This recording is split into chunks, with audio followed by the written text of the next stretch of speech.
Hello students, मैं आपकी SST की टीचर आदर्श शिक्षा निकेतन हाई स्कूल से। आज हम आपकी हिस्ट्री में लेसन नंबर 3 भोजन संग्रह से उत्पादन तक पढ़ेंगे। ओके, आपके 2 लेसन कंप्लीट हो चुके हैं बच्चों। 3rd लेसन पढ़ेंगे नैनुओं का भोजन। आज नैनू अपना पसंदीदा खाना खा रही थी, चावल, स्क्वाश, कद्दू, बीन्स और गोश्त। स्क्वाश, कद्दू और बीन्स उसकी नानी ने अपने घर के पिछवाड़े के छोटे से बगीचे में ही उगाया था। खाते खाते नैनुओं को पिछले दिनों अपनी स्कूल की तरफ से की गई यात्रा के दौरान मध्य प्रदेश में खाने की याद आ गई। वहाँ कितना मसालेदार था, पर वहाँ ऐसा क्यों था? नैनू जो है वो अपना पसंदीदा खाना खा रही थी, चावल, स्क्वाश, कद्दू, बीन्स, ये सब, ठीक है। और कुछ दिन पहले वो मध्य प्रदेश में गई थी, तो वहां पे उसने जो खाना खाया वो मसालेदार था। तो वो ये सोच रही वो ऐसा क्यों था। उसके बाद विभिन्न प्रकार के भोजन। आज हमें अपने भोजन का अधिकांश हिस्सा उगाई गई फसलों और पाले गए पशुओं से मिलता है। किससे मिलता है? उगाई गई फसलों, यानी जैसे गेहूं, चावल, ये सब हम फसल से प्राप्त करते हैं। और पाले गए पशुओं, दूध, दही, छाछ, सब हम किससे प्राप्त करते हैं? पशुओं से। भिन्न भिन्न फसलों को उगाने के लिए भिन्न भिन्न जलवायु की आवश्यकता पड़ती है। जैसे धान की खेती के लिए गेहूं या जौ की तुलना में ज्यादा पानी की जरूरत पड़ती है। यानी कि धान की जो खेती होती है उसके लिए पानी बहुत ज्यादा चाहिए होता है, बजाय गेहूं और जौ की खेती में। गेहूं और जौ की खेती में कम पानी चाहिए होता है, लेकिन जो धान की खेती हम करते हैं उसमें बहुत ज्यादा पानी की आवश्यकता पड़ती है। इसलिए हम देखते हैं कि किसान विशेष फसल विशेष क्षेत्रों में ही उगाते हैं। यही नहीं, पशुओं को भी अपने अनुकूल वातावरण की आवश्यकता होती है। यानी कि खेती को ही नहीं होती, पशु जो हैं उन्हें भी अपने अनुकूल वातावरण चाहिए। जैसे कि यहाँ पे दिया है, उदाहरण के तौर पर हम देख सकते हैं सूखी और पहाड़ी जलवायु में मवेशियों की तुलना में भेड़ या बकरी अधिक सहजता पूर्वक जीवित रह सकते हैं। पर जैसा कि तुमने अध्याय 2 में पढ़ा है, स्त्री पुरुषों ने अपने भोजन का उत्पादन हमेशा नहीं किया। आपने लेसन नंबर 2 में पढ़ा था कि स्त्री जो पुरुष थे उन्होंने अपने भोजन का उत्पादन हमेशा नहीं किया। खेती और पशुपालन की शुरुआत। अध्याय 2 में हमने पढ़ा कि दुनिया की जलवायु बदलती रही है, साथ ही लोग जिन वनस्पतियों और पशुओं का भोजन के रूप में इस्तेमाल करते थे वे भी बदलते रहे। लोगों का ध्यान कुछ बातों की ओर गया, जैसे खाने योग्य वनस्पति कहाँ कहाँ मिल सकती है, बीज कैसे अपने डंठल से टूट कर गिरते हैं, गिरे बीजों का अंकुरण, उनसे पौधे का निकलना आदि। इस तरह उन्होंने पौधों की देखभाल करनी शुरू कर दी। चिड़िया और जानवरों से पौधों की सुरक्षा की होगी ताकि वे ठीक से बढ़ सकें और उनके बीज पक सकें। इस प्रकार धीरे धीरे वे कृषक बन गए। यानी कि जब कृषक बने तो धीरे धीरे बने, एकदम से नहीं बन गए, धीरे धीरे बने। इसी तरह लोगों ने अपने घरों के आसपास चारा रखकर जानवरों को आकर्षित कर उन्हें पालतू बनाया होगा, या ये सब अनुमान लगाया जा रहा है, ठीक है। यानी कि पालतू, जैसे वो जो जिस चीज को खाने के लिए यूज में लेते थे, जिस गेहूं को या जिस चावल को, हो सकता है वो खराब हो गया हो, तो उसके बाद उन्होंने वो जानवरों के लिए रख दिया हो ताकि वो आकर्षित भी होंगे और पालतू भी बनेंगे। सबसे पहले जिस जंगली जानवर को पालतू बनाया गया कुत्ते का जंगली पूर्वज था। कौन था? कुत्ते का जंगली पूर्वज। धीरे धीरे लोग भेड़, बकरी, गाय और सुअर जैसे जानवरों को अपने घरों के नजदीक आने को उत्साहित करने लगे। ऐसे जानवर झुंड में रहते थे और ज्यादातर घास खाते थे। अक्सर लोग अन्य जंगली जानवरों के आक्रमण से इनकी सुरक्षा किया करते थे और इस तरह धीरे धीरे वे पशुपालक बन गए होंगे। यानी कि पहले कृषक बन गए धीरे धीरे, फिर धीरे धीरे ऐसे ही वो पशुपालक भी बन गए होंगे। क्या तुम बता सकती हो कि सबसे पहले कुत्ते को ही पालतू क्यों बनाया गया? बता सकते हो बच्चों आप? मेरा ऐसा मानना है कि जैसे कुत्ता जो होता है वो सबसे वफादार माना जाता है वफादार प्राणी, क्योंकि वो चोर डकैतों से भी घर की रक्षा कर सकता है। दूसरा, उसकी जो सूंघने की शक्ति होती है वो बहुत तेज होती है। तीसरा जो है कि वो एक अच्छा जानवर माना गया है, यानी कि इसलिए उन्होंने सबसे पहले कुत्ते को ही पालतू बनाया होगा। अब नेक्स्ट आपका है बसने की प्रक्रिया। लोगों द्वारा पौधे उगाने और जानवरों की देखभाल करने को बसने की प्रक्रिया का नाम दिया गया। यानी कि लोगों ने जो पौधे उगाए और जानवरों की देखभाल की, अगर उन्होंने पौधे उगा दिए हैं तो उनकी देखभाल भी करनी पड़ेगी, तो उसके लिए उन्हें एक जगह रुकना पड़ेगा, और जानवरों की देखभाल के लिए भी एक जगह रुकना पड़ेगा। तो उसको क्या इन्होंने नाम दिया? बसने की प्रक्रिया का नाम दिया। अपनाए गए ये पौधे तथा जानवर अक्सर जंगली पौधे तथा जानवरों से भिन्न होते हैं। इसकी वजह यह है कि बसने की प्रक्रिया की दिशा में अपनाए गए पौधे या जानवरों का लोग चयन करते हैं। उदाहरण के तौर पर लोग उन्हीं पौधों तथा जानवरों का चयन करते हैं जिनके बीमार होने की संभावना कम हो। ये तो ऑब्वियस सी बात है कि कोई भी इंसान या कोई भी जानवर उसी का चयन करेंगे जो कि कम से कम बीमार हो। यही नहीं, लोग उन्हीं पौधों को चुनते हैं जिनसे बड़े दाने वाले अनाज होते हैं। साथ ही जिनकी मजबूत डंठलें अनाज के पके दाने के भार को संभाल सके। ऐसे पौधों के बीजों को संभाल कर रखा जाता है ताकि फिर से उगाने के लिए उनके गुण सुरक्षित रह सके। उन्हीं जानवरों को आगे प्रजनन के लिए चुना जाता है जो आमतौर पर अहिंसक होते हैं, यानी कि जो अहिंसक होते हैं, जो हिंसा नहीं करते, उन्हीं जानवरों को इसके लिए प्रजनन के लिए चुना जाता है। इसलिए हम देखते हैं कि पाले गए जानवर तथा कृषि के लिए अपनाए गए पौधे जंगली जानवर तथा पौधों से धीरे धीरे भिन्न होते गए। मिसाल के तौर पर जंगली जानवरों की तुलना में पालतू जानवरों के दांत और सींग छोटे होते हैं। मिसाल के तौर पर जंगली जानवरों की तुलना में जो पालतू जानवर होते हैं उनके दांत और सींग छोटे होते हैं। इन दांतों को देखने में कौन सी जंगली सूअर का और कौन सा पालतू सूअर का। अब यहाँ पे आपको दो दांत दिखाए गए हैं। जो आपको छोटे वाले दांत दिख रहे हैं वो किसके हैं? वो पालतू सूअर के हैं। और जंगली सूअर के दांत जो है बहुत बड़े होते हैं, वो आदमी को भी मार के खा जाता है।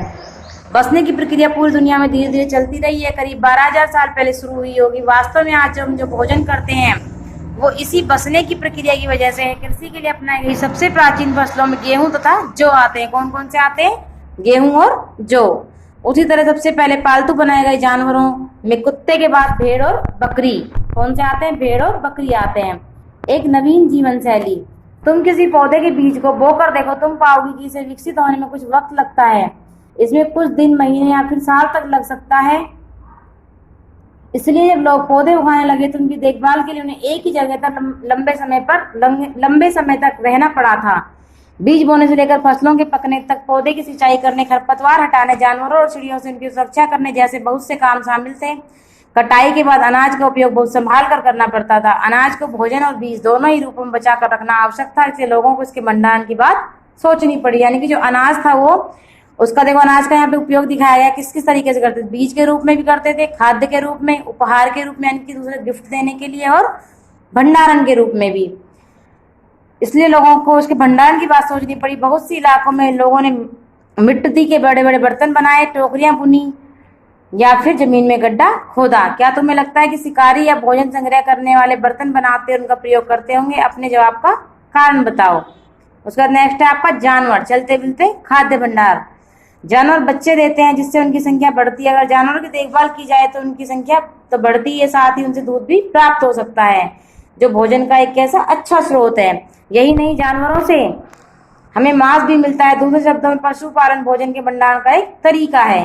भोजन के भंडारण का तरीका क्या है? पशुपालन। भोजन के अतिरिक्त जानवरों से और क्या क्या मिल सकता है? क्या क्या मिलता है जानवरों से हमें? आप जानवरों का उपयोग किस लिए होता है? आज जानवरों का उपयोग किस लिए होता है? जानवरों से हमें जैसे कि जो जानवरों से हमें वो गोबर मिलता है, उसके हम कंडे बनाते हैं, ठीक है। उन्हें फिर जलाने के लिए यूज में लेते हैं, ठीक है। अब इसके बाद आओ प्रारंभिक कृषकों और पशुपालकों के बारे में पता करें। मानचित्र 2 पृष्ठ संख्या 14 देखें। यहाँ पर तुम्हें कई नीले वर्ग के दिखाई देंगे। नीले वर्ग दिख रहे हैं। पता है इनमें से प्रत्येक बिंदु उस जगह को दर्शाता है जहाँ पुरातत्वविदों का शुरुआती कृषकों और पशुपालक के होने के साक्ष्य मिले हैं। यानी कि जो नीले वर्ग जो दिखा रहे हैं, जैसे कि महागढ़ा देखो, आप ओल्डी हवा देखो, निकालो अपने अपनी बुक्स में सब, पेज नंबर 14। इसमें देखो कोल्डी हवा, महागढ़ा, चिरांद, दारोजली हेडिंग, हल्लूर, पयमपल्ली, ये सब जो है आपके यहाँ पे पुरातत्वविदों को शुरुआती कृषकों और पशुपालकों के होने के साक्ष्य मिले हैं। ये पूरे उपमहाद्वीप में पाए गए हैं। सबसे महत्वपूर्ण पश्चिमोत्तर क्षेत्र में, आधुनिक कश्मीर में और पूर्वी तथा दक्षिण भारत में पाए गए हैं। वास्तव में ये निर्दिष्ट स्थान कृषकों और पशुपालकों की बस्तियां थी या नहीं, इसे जांचने के लिए वैज्ञानिक खुदाई में मिले पौधे और पशुओं की हड्डियों के नमूनों का अध्ययन करते हैं। इनमें सबसे रोचक जले हुए अनाज के दानों के अवशेष है। ऐसा लगता है कि ये गलती से या फिर जानबूझकर जलाए गए होंगे। वैज्ञानिक इस अनाज के दानों की पहचान कर सकते हैं। इस तरह पता चलता है कि इस उपमहाद्वीप के विभिन्न भागों में बहुत सारी फसलें उगाई जाती रही होंगी। वैज्ञानिक विभिन्न जानवरों की हड्डियों की भी पहचान कर सकते हैं। नीचे की तालिका से तुम ये जान सकती हो कि कहाँ कहाँ अनाज और पालतू जानवरों की हड्डियों के अवशेष मिले हैं। यहाँ पे एक तालिका दी गई है, आपको देखो, इस तालिका को आपको पढ़ना है और आपको ये देखना है कि कहाँ कहाँ से अनाज और हड्डियों कहाँ कहाँ से कैसे कैसे अवशेष मिले हैं। ओके, इस तालिका को आप सबको अपनी अपनी बुक में पढ़ना है। नेक्स्ट आपका आता है स्थायी जीवन की और पुरातत्वविदों को कुछ पुरास्थलों पर झोपड़ियों और घरों के निशान भी मिले हैं, जैसा कि बुर्ज होम। वर्तमान कश्मीर के लोग गड्ढे के नीचे घर बनाते थे और जिन्हें गर्तवास कहते थे। क्या कहते थे? गर्तवास। अब ये गड्ढे के नीचे घर क्यों बनाते थे? हो सकता है कि मौसम के लिए बनाते हो, कि ठंड, कश्मीर में ठंड ज्यादा होती है तो ठंड से बचने के लिए बनाते हो। इसमें उतरने के लिए सीढ़ियां होती थी, इससे उन्हें ठंड के मौसम में सुरक्षा मिलती होगी। पुरातत्वविदों को झोपड़ियों के अंदर और बाहर दोनों स्थानों पर आग जलाने की जगह भी मिली है। ऐसा लगता है कि लोग मौसम के अनुसार घर के अंदर या बाहर खाना पकाते होंगे। एक गर्तवास का चित्र बनाओ। बहुत सारी चीज जगहों से पत्थर के औजार भी मिले हैं। इनमें से कई ऐसे हैं जो पुरापाषाण युगीन उपकरणों से भिन्न है, इसलिए इन्हें नवपाषाण युग का माना गया है। इसमें वे औजार भी शामिल जिनकी धार को और अधिक पैना करने के लिए उन पर पॉलिश चढ़ाई जाती थी। ओखली और मूसल का प्रयोग अनाज और वनस्पतियों से प्राप्त अन्य चीजों को पीसने के लिए किया जाता था। आज हजारों साल बाद भी ओखली और मूसल का प्रयोग अनाज को पीसने के लिए किया जाता है। आप सबके घरों में होगा ओखली और मूसल, तो आज भी उसका प्रयोग किया जाता है। उसी तरह प्राचीन प्रस्तर युगीन औजारों का निर्माण और प्रयोग लगातार होता रहा। कुछ औजार हड्डियों से बनाए जाते थे। यहाँ पे आपको इस चित्र में दिख रहा है नवपाषाण के कुछ उपकरण दिखाए गए हैं। ठीक है, नेक्स्ट आपको आता है नवपाषाण युग के पुरास्थलों से कई प्रकार के मिट्टी के बर्तन मिले हैं। कभी कभी इन पर अलंकरण भी किया जाता था। अलंकरण का मतलब होता है डिजाइन, यानी कि कोई चित्र वगैरह बनाना। बर्तनों का उपयोग चित्रों को रखने के लिए किया जाता था। धीरे धीरे लोग बर्तनों का उपयोग खाना बनाने के लिए करने लगे। चावल, गेहूं, दलहन जैसे अनाज अब आहार का महत्वपूर्ण हिस्सा बन गए थे। इनके साथ साथ अब लोग कपड़े बुनने लगे थे, इसलिए कपास जैसे आवश्यक पौधे उगाए जा सकते थे। कपड़ा जो है वो कपास से मिलता है। नेक्स्ट देखो, क्या ये परिवर्तन एक जगह एक स्थान ही आ गए होंगे? ऐसी बात नहीं है। एक जगह एक तरफ जहाँ कई जगहों पर स्त्री पुरुष शिकार और भोजन संग्रह करने का काम करते रहे थे, वहीं अन्य लोगों ने हजारों सालों के दरमियान धीरे धीरे खेती और पशुपालन को अपना लिया। बहुत जगह लोग मौसम के मुताबिक बदल बदल कर अपनी जीविका चलाया करते थे। क्या तुम कल्पना कर सकते हो कि इस पात्र में क्या रखा है? यहाँ पे आपको एक पात्र दिख रहा है, इसमें कल्पना कर सकते हो क्या रख सकते हैं?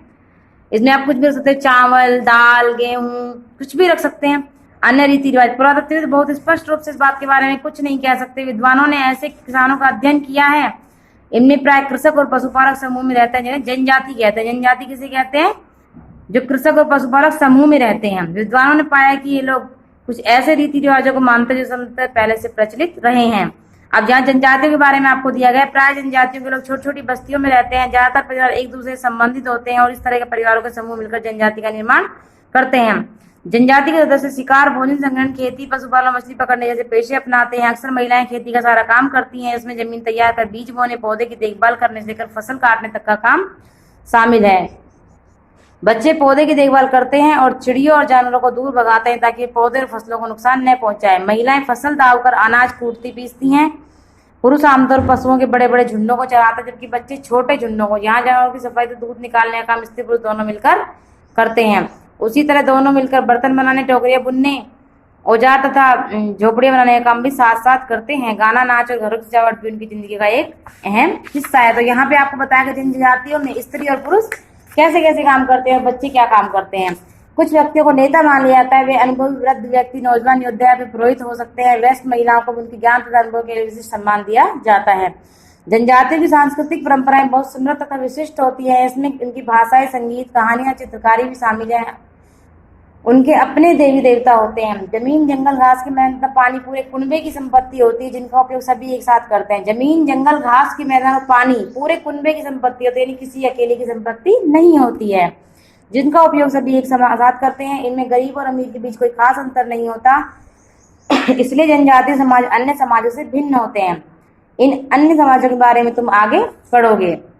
यहाँ पे उन्होंने पूछा पुरुषों द्वारा किए जाने वाले कामों की सूची बनाओ। महिलाएं क्या क्या काम करती थी हमने पढ़ा, और कैसे कौन से ऐसे काम जो स्त्री और पुरुष दोनों करते थे, तो सबकी सूची बनानी है आपको। सूक्ष्म निरीक्षण, मेहरगढ़ में जीवन मृत्यु। मेहरगढ़ मानचित्र 2 पृष्ठ 14 में मेहरगढ़ ढूंढो। यह ईरान जाने वाले सबसे महत्वपूर्ण रास्ते बोलन दर्रे के पास एक हरा भरा समतल स्थान है। मेहरगढ़ संभवतः वह स्थान है जहाँ के स्त्री पुरुषों ने इस इलाके में सबसे पहले जौ, गेहूं उगाना और भेड़ बकरी पालना सीखा। गांव, यहाँ पे गांव के बारे में बताया। गांव की यह विशेषता है कि वहाँ रहने वाले अधिकांश लोग भोजन उत्पादन में लगे रहते हैं। यहाँ खुदाई में सबसे पहले किस तरह से पुरातत्वविदों को विभिन्न प्रकार के जानवरों की हड्डियां मिली हैं। इनमें हिरण, सुअर जैसे जंगली जानवरों की हड्डियां भी शामिल है। उसके बाद वे इस तरह से भेड़ और बकरियों की हड्डियां भी ज्यादा मिली हैं।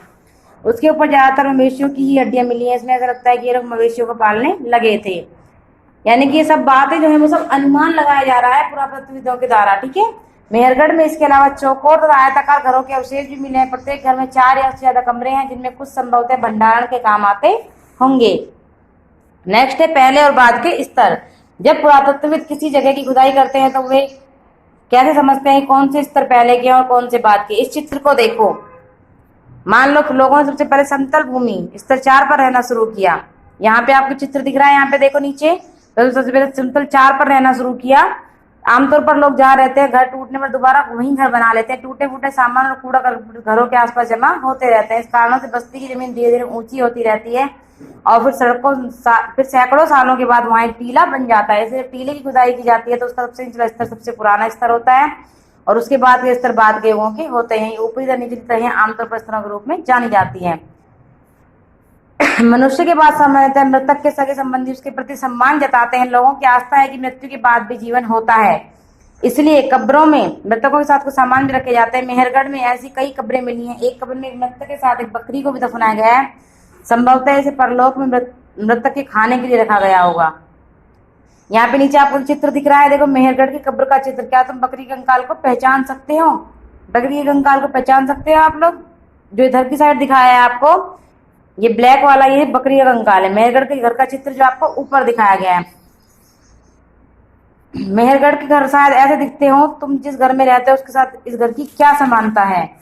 नेक्स्ट आपका है दाओजली हेडिंग मानचित्र 2 प्रश्न संख्या 14 में दाओजिंग हेडिंग ढूंढे। यह पुरास्थल चीन और म्यांमार की ओर जाने वाले रास्ते में ब्रह्मपुत्र की घाटी की एक पहाड़ी पर है। यहाँ खेरल और मूसल जैसे पत्थरों के उपकरण मिले हैं। इससे पता चलता है कि यहाँ लोग भोजन के लिए अनाज उगाते, साथ ही यहाँ से जेडाइट पत्थर भी मिला है। संभवतः पत्थर चीन से आया हुआ। इस पुरास्थल से काष्ठाश्म अति प्राचीन लकड़ी सख्त होकर पत्थर बन गई है के औजार और बर्तन भी मिले हैं। काष्ठाश्म कहते हैं एक अति प्राचीन है, बहुत पुरानी लकड़ी है जो सख्त होकर क्या बन गई? पत्थर बन गई है। अब यहाँ पे अन्यत्र एटलस में तुर्की ढूंढो। आपको एटलस में तुर्की ढूंढना है। नवपाषाण युग के सबसे प्रसिद्ध पुरास्थलों में एक चताल युग तुर्की में है। यह दूर दराज स्थलों से कई चीजें लाई जाती हैं और उसका उपयोग किया जाता है। जैसे सीरिया से लाया गया चकमक पत्थर, लाल सागर की कोड़ियां, भूमध्य सागर की सीपियां। ध्यान रहे कि उस समय तक पहिए वाले वाहनों का विकास नहीं हुआ था। लोग सामान खुद या जानवर की पीठ पर लाद कर ले जाया करते थे। आपका लेसन कंप्लीट हो चुका है बच्चों। ओके, अब आप इस लेसन को दोबारा से रीड करिए अपनी बुक में से। उसके बाद मैं आपको क्वेश्चन आंसर सेंड करूंगी। आपको सभी अपनी कॉपी में करने हैं और याद करने हैं। ठीक है बच्चों?